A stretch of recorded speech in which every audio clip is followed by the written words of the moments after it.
8 contrade, 7 parteciperanno anche quest'anno, mancherà a Sant'Antonio, ma sfileranno tutte le 8 e sfileranno, questa è una cosa che poi commentando il programma non voglio più dire, sfileranno nel 150° anniversario dell'Unità d'Italia in coppia con una associazione combattentistica,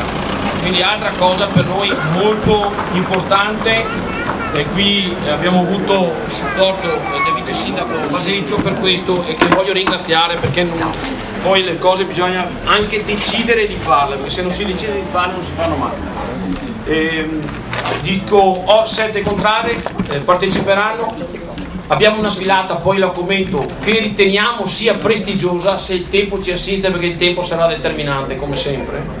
Abbiamo dal 2003 siamo in marca storica, Rete Eventi, quest'anno anche la provincia ha stretto i cordoni e avete visto ha fatto la pubblicazione lì, ci siamo anche noi, hanno fatto un errore, non mi sono ticogiri invece che fare le mezzali, ma metteremo a posto il prossimo anno. E quindi prima di passare al programma io dico che per arrivare qua dobbiamo dire tanti grazie al nostro comune che logisticamente ci sta supportando, che dà un contributo importante, alla provincia di Treviso, ai tantissimi sponsor che in momenti di grandissima penuria come questi ci stanno dando una mano pesante, ma prima di tutto al pubblico, perché se noi faremo patta, come si dice, la faremo perché avremo venduto i biglietti della lotteria e sappiamo che stressiamo tutti, faremo impazzire tutti, ma ricordiamo che lo facciamo solamente per poter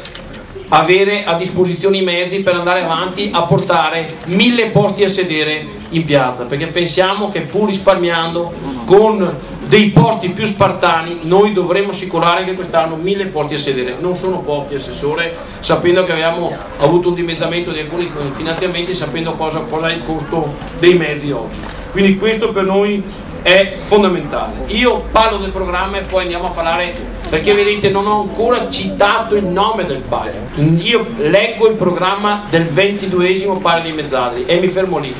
perché anche in conferenza stampa ognuno ha il suo ruolo. Siamo partiti oggi, avete visto che per la prima volta abbiamo introdotto nel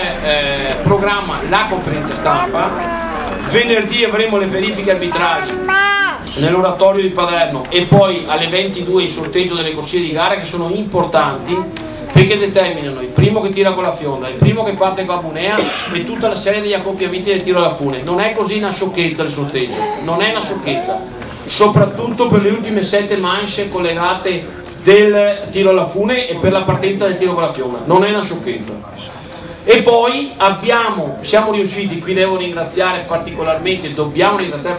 uno dei nostri consiglieri, Don Alessandro, perché avremo 3 sante messe nelle 3 parrocchie legate alla palio e per noi questa è la cosa fondamentale. Partirà a Ponzano alle 18:30 di sabato,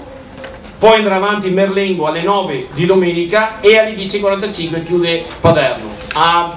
Girerà il palio della pace in tutte e 3 le parrocchie e poi descritto poi da Don Alessandro, girerà in 2 parrocchie perché sarà pronto sabato sera tardissimo, proprio arriveremo all'ultimo secondo anche la nuova bozza o nuova copia dello stendardo dei Mezzadri, che vorremmo diventasse lo stendardo ufficiale di questa manifestazione. Ci manca ancora il logo, come dice Bettio, il nostro consigliere, prima o dopo costruiremo anche il logo. Nel frattempo alle 20 partiranno le mostre del commercio solidale Dignità per Unità e alle ore 20 sempre in collaborazione con l'associazione Isola del Sorriso, che dobbiamo ringraziare fortemente perché ha catalizzato completamente i centri estivi, i giochi estivi del comune sul palio, e qui ovviamente in accordo con l'assessorato alla cultura vi posso dire che la festa finale è stata una gioia bellissima e una parte della festa la riporteremo in piazza. Il palio dei bambini, su questo anche noi abbiamo fatto il nostro sforzo, i bambini avranno tutti la casacca delle 8 contrade, abbiamo fatto uno sforzo enorme di costi sulle casacche, anche sulle casacche nuove degli atleti, perché avevano qualche problema quelle che avevamo preparato 3 anni fa. Poi presenteremo lo stendardo dei Mezzadri, ripeto, sarà pronto verso le 7, non prima, cioè arriveremo proprio all'ultimo secondo, e partirà ovviamente la presentazione delle squadre delle contrade, la puntuatura degli atleti, e qui c'è una sorpresa, venite a vederla perché vogliamo che sia al momento. e il tiro alla fune. Domenica al pomeriggio partono le mostre dell'associazione Ponzano Miele e abbiamo accettato di buon grado di far entrare in maniera fissa lo stand del Ponzano Info per il pan dolce della Marchesa che vogliamo produrre e sviluppare dopo magari un paio d'anni di esperimenti, perché bisogna sperimentare prima. E poi la sfilata. Ecco, la sfilata per noi è un momento importante. L'altro anno c'erano più di 400 persone, la sfilata che avrà, penso, delle sorprese, perché le contrade nuove una alla volta si stanno facendo i costumi dell'epoca fine 1800 inizio 1900. Sappiamo che anche Capitè dicono per strada, perché alle chiacchiere ci darà una grande soddisfazione, una grande sorpresa, però vediamo se è vero. Vuol dire che le nuove contrade, le vecchie contrade parlano tanto, ma ci hanno messo 6 anni per fare il primo costume. C'è gente che ci ha messo 1 anno per fare il primo costume, 2 anni o 3 anni, quindi vuol dire che lo spirito è entrato subito anche in termini di grande impegno nelle nuove contrade, questo va sottolineato. Poi avremo la banda alpina Girasoli di San Zenone di Zellini e nel 150° anniversario la sfilata con le associazioni combattentistiche. Vi sottolineo, ci sono altre 2 sorprese, ma le vive chi viene.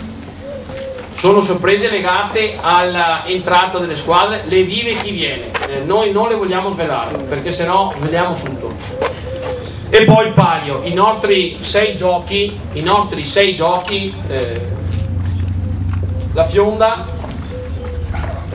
la fune, la fionda, la bunea, il tesser, la treccia, la fune di nuovo, la fionda di nuovo e il carro. Commentavamo ieri sera, dopo, per quanto riguarda le regole, c'è il coordinatore degli arbitri Andrea Florian, commentavamo che giochiamo ormai sul filo dei secondi, anzi del secondo, di 1 secondo, di 2 secondi, ma anche lì penso ci saranno delle novità. E poi chiuderemo in oratorio e con l'estrazione della lotteria.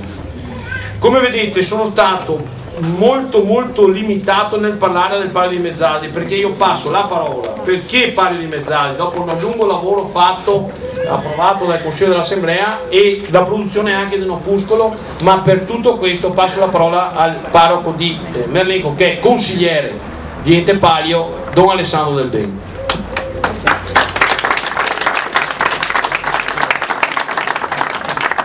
Benvenuti a questo incontro.